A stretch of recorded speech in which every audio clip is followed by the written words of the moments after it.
Paul, first of all, just explain a little bit about your company, Serco, and what you do. So Serco is a government provider. So we look after almost every sector in government. If government wants to outsource, for example, they'll knock on our door. So we do prisons, we do immigration, we do health, we do leisure.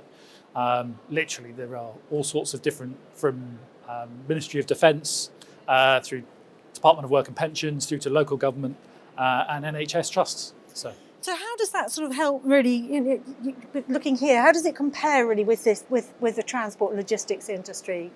There's lots of connections. So we do lots of transport systems. So one of the environments is we look after some prisoner transports between prisons and courtrooms, for example. But we also do things like refuse trucks around the place. So transport's a key part of a lot of the activities that we do. There's also the environment that we work to. So being a government supplier, being cost efficient is incredibly important to us, making sure we're sustainable. And so a lot of the challenges that the transport sector as a whole has to deal with, we have to deal with as well. So looking across all these sorts of, these different industries, what do you think that are the cyber threats really that the transport industry should really be focusing on, looking at?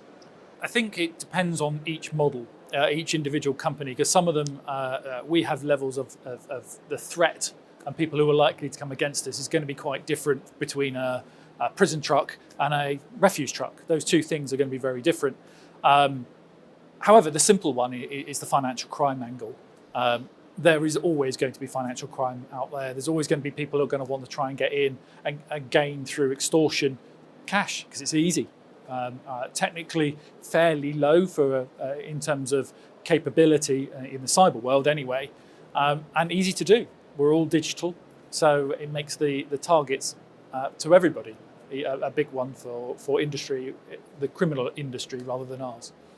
You've been on the panel today. What sort of questions? What were people asking you? I think a lot of the questions were kind of quite what to do when it all goes wrong, how to prepare for that. How to be aware and prioritise those actions, because when an incident happens, it can be very chaotic, and unless you've gone through that understanding, unless even the board has gone through those kind of understanding, you get a lot of challenges and a lot of friction, which perhaps aren't necessarily needed. I mean, just, if you think of something like a burglary, you can see what has happened. You can see a smashed window, you can see someone's broken into, but you cannot see that always with a cyber attack. No, and a lot of that, and especially when it hasn't happened or it hasn't been aware to people, they can't put their finger on it. Interestingly, if we go back a few years to WannaCry, it was the first time I've really seen an example where there was actually real risk to human life. Elements of the NHS were taken offline, so people weren't able to get their cancer treatments. So you can see this, although it's not directly the cyber, there's so much knock-on effect. So you need to be aware of those kind of knock-on systems, but that changes how you can react and how you understand it. But I think getting to let everybody to know what that's like and kind of some basics like knowing who to call, having support around you, all those things I think are key messages for us. And how important is it for you then to get those messages across here at this event? Well, this is one of those few occasions where you get to see the people on the floor who are dealing with it day to day, and they're the ones that can actually take responsibility. We always talk about cyber being the individuals in cyber are the front line of defence. That's everyone. That's every part of the business. So that could be a driver, it could be a manager, it could be everyone. They just need to think about, hang on, what could happen here? And there's a big phrase that we talk about in cyber around trust.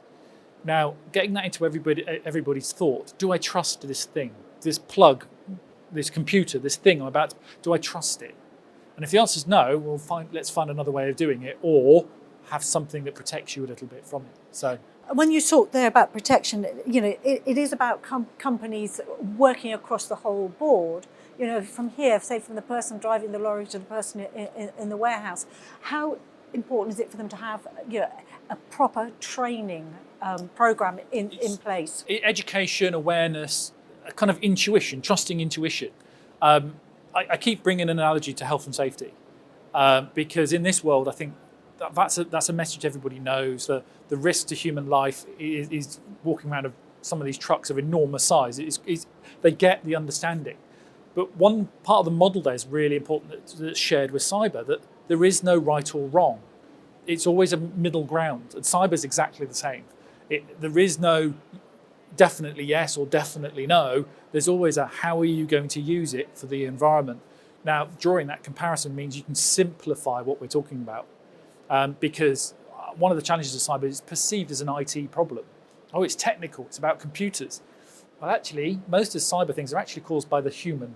So it's really a human problem, whether it's how the technology is delivered or how the technology is used. That's what usually causes the problem. So by turning it into a human problem, education becomes the top of the tier. And we talk, about AI across these. AI in a positive way and in a negative way as well. And yeah. I think there's a fear around it, but maybe people should be embracing it more within their industry. Yeah, AI is just a technology. As much as it can do some very, very clever things, but so can the robots that go around and clean the floors and things like that. There are some clever examples. Actually, there's nothing really massively kind of technology groundbreaking in there, but it's how we use it. And it's all down, again, it's back to that human. So AI can be used for bad. Phishing and social engineering techniques are becoming more prevalent because they can just plug it into a large language model, they can use examples, and it can power them without the user being involved. But that means if they can do it, so can we. But it's about being aware about the data that's going in, how you're going to use that technology, and having a real outcome. That's what people kind of forget with AI is, if you don't know what you're trying to achieve, how's the computer going to do it? You need to have that in your mind, be clear. If you can do some of those things, AI becomes really powerful. I want to go and create a lovely picture to make a point. I'll log into Google, Gemini, off I go. That helps, but I've got a very singular focus, singular goal. It's when you go into things like AI without knowing what you're trying to do, that's where you're just going to waste money. Same as any kind of technology, really. And that's the difficulty. Demystifying makes it easier. So what do you want people who are particularly listening to the panel talk, your cybersecurity panel talk, what do you want people to take away with them when they leave this event today? At the end of the panel session, one of the bits was don't be afraid of it. Ask the questions. Fear is the biggest challenge into that, because they just think, oh, it's technologically difficult, it's hard, oh, I can't do it, I'll pick another route. But there's friends out there. There are people out there to help. Just ask, because actually many of us can, just about speak English rather than geek. And we can help those journeys by opening the door and being early with it as well. That's a key part of the conversation. When you want to do something new, ask at the beginning, don't ask at the end. Well, thank you so much. Sound advice at the end of the day. Thank you.